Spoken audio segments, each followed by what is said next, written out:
Hello everyone, welcome back to our YouTube channel. Today we will be learning how to conduct a unit root test, an essential step in assessing the stationarity of time series data.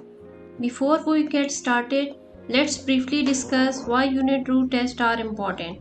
Unit root test helps us determine whether a time series is stationary or non-stationary, which is vital for accurate modeling and forecasting. The first step is to open your data set in eViews. Make sure your data is in time series format with a clear time variable. Here we have time series data from 2005 to 2023 for a single variable.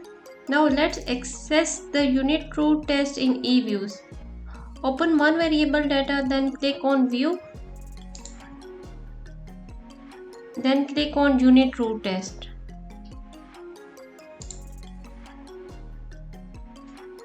Here we have several tests to choose from, such as ADF Unit Root Test and some other tests.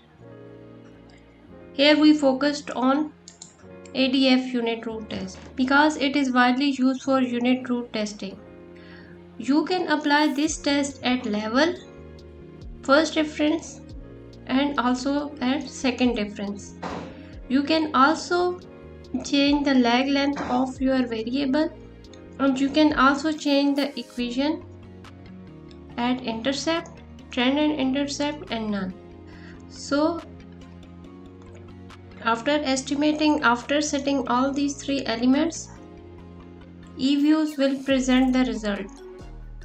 Here we never change the setting of this variable, so just we need to click on OK. So this is the output of unit root test. Pay attention to the test statistics and critical value.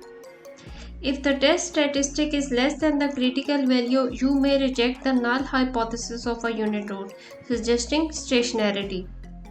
For a different perspective, you can also try the Phillips and Perron test. It addresses some limitation of the ADF unit root test.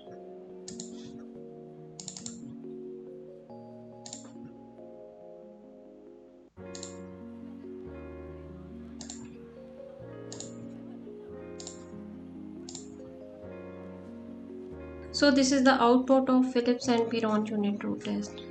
Similarly, interpret the result of Phillips-Perron test. A test statistics below the critical value indicate evidence against the presence of a unit root, suggesting stationarity. So by this way, you can apply unit root test on your time series data. If you have any question, drop a comment below. Don't forget to like, share and subscribe for more tutorials. See you again in our next video.